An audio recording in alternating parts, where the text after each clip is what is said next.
سعودی عرب کے اوپر حملہ کیا، مہان ایئر کا جہاز جب حدید بیس کے اوپر اتارا گیا، پہلے سنا جانا تھا، سنا میں انہوں نے جو حکمران فوج تھی اس نے وہاں فائرنگ کر دی، جس کے نتیجے میں وہاں نہیں جا سکے اور پھر وہ جا کے وہاں حدید کے اوپر اتار لیا گیا. یہ کانفلکٹ بڑھتا جا رہا ہے اور اس کا مقصد امریکہ کا دوسرا بھی ہے. دوسرا مقصد یہ ہے کہ یہ ٹو نیشن کانفلکٹ کے بجائے ملٹی نیشن کانفلکٹ کا ڈیولپ ہو جائے، تاکہ عرب دنیا لڑتی رہے، ایران کے ساتھ انگیج رہے اور اسرائیل اپنے مذموم مقاصد پورے کرتا رہے، چاہے وہ فلسطین ہو، چاہے وہ لبنان ہو، یا پھر امریکہ کی ایمبیسی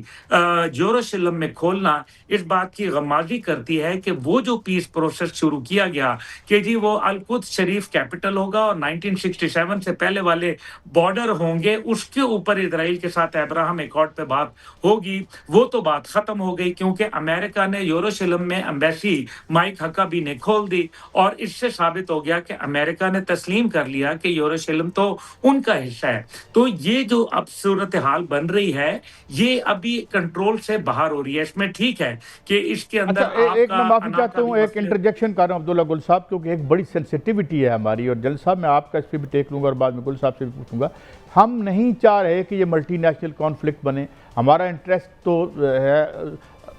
ایران بھی ہمارا برادر ہمسایہ ملک ہے، ہمارے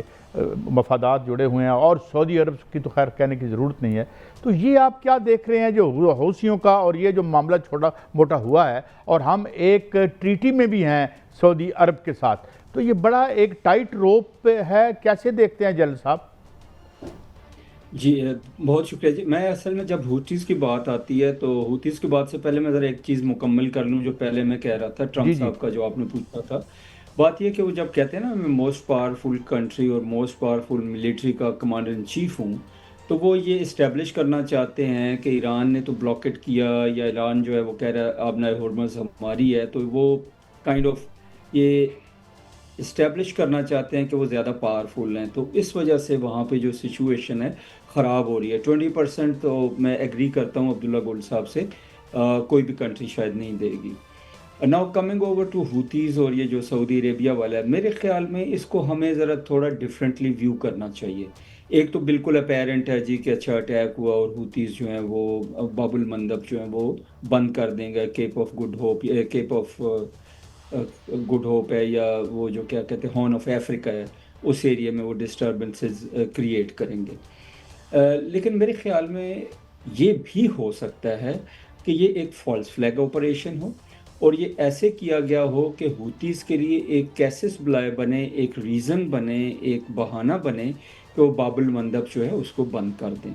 تو KSA میرے خیال میں کبھی بھی ایسا عمل نہیں کرے گا. جتنا میں جانتا ہوں سعودی عربیہ کو اور جتنی میری سمجھ ہے، ایک بڑی کنٹری ہے، ان کے ریسورسز بڑے ہیں، ان کے ایڈوائزرز اچھے ہیں، وہ مختلف ملکوں سے بھی ایڈوائزرز لائے ہوئے ہیں، پاکستان کے ساتھ ان کا رابطہ رہتا ہے. آئی ڈونٹ تھنک سو کہ وہ خطے میں جنگ کو بڑھاوا دینے میں کوئی ایکٹ کریں گے یا ایسا ایکٹ کریں گے کہ ہوتیز جو ہیں ان کے اوپر وہ اٹیک کریں اور یمن کے اندر چیزیں جو ہیں خراب ہو جائیں اور اس کے بعد باب المندب بھی بند ہو جائے. تو یہ نہ ان کو سوٹ کرتا ہے نہ اس خطے کو سوٹ کرتا ہے. میرے خیال ہے اس کو ڈفرینٹلی ویو کرنا چاہیے، اور پاکستان کی اور باقی جو کنٹریز کی ایفرٹس ہیں کہ سعودی عربیہ کسی طرح انوالو نہ ہو یہاں پہ، وہ کامیاب ہوں. لاسٹ پوائنٹ میں یہ کہنا چاہوں گا، جو خطے کے ممالک کو انوالو کرنا ہے، ظاہر ہے یہ اسرائیل کا ڈریم ہے کہ جی یہ انسٹیبلٹی بڑا عرصہ کنٹینیو رہے، جیسے ہم پہلے بھی بات کرتے رہے، اور یہ جنگ انسٹیبلٹی سوٹس نان بٹ اسرائیل کے ان کے جو گرینڈ ڈیزائنز ہیں جیسے آپ فرما رہے تھے گریٹر اسرائیل والے، وہ بھی پورے ہوتے رہیں اور اسی بہانے سے وہ ارد گرد جو ہیں انچ فارورڈ کرتے رہیں اور جگہوں کو قبضے میں لیتے رہیں. لیکن ایٹ دی سیم ٹائم جو ایران کے ایکٹس ہیں ان کنٹریز کے اوپر اٹیک کرنے، آلدو وہ کہتے ہیں کہ یہ امریکن بیسز ہیں ان پہ وہ حملہ کر رہے ہیں، but at the same times یہ ان کنٹریز جو ہیں ان کی سوورینٹی کے اوپر بھی اٹیک ہے. تو یہ بھی ایک ایسا ایکٹ ہے کہ جس کی وجہ سے ایک پاسبلٹی بن جائے گی کہ پورا خطہ جو ہے وہ جنگ کی لپیٹ میں آ جائے. تو میرا خیال ہے سب طرف ایک ریشنل طریقے سے چیزوں کو دیکھنے کی ضرورت ہے کہ جو ایران کے ایکٹس ہیں ان کو بھی اور امریکہ کے ایکٹس ہیں ان کو بھی، ورنہ یہ تو اسی طرح نو وار نو پیس کا جو سلسلہ چلتا رہے گا اور آگے جو ہے نقصانات میرے خیال میں جو میں کہنا چاہ رہا تھا پہلے بھی اور ابھی بھی کہتا ہوں کہ ایران کو زیادہ نقصان ہوگا. although it is a resilient nation, وہ برداشت کر سکتے ہیں, وہ کھڑے ہو سکتے ہیں, وہ بہادر قوم ہیں, اکٹھے ہیں, یکجان ہیں, but by and of the day اگر مٹیریلسٹکلی اس کو دیکھیں, نمبرز گیم میں دیکھیں, تو نقصان جو ہے ایران کو بھی کافی زیادہ اس ساری ڈسٹربنس سے ہوگا. اچھا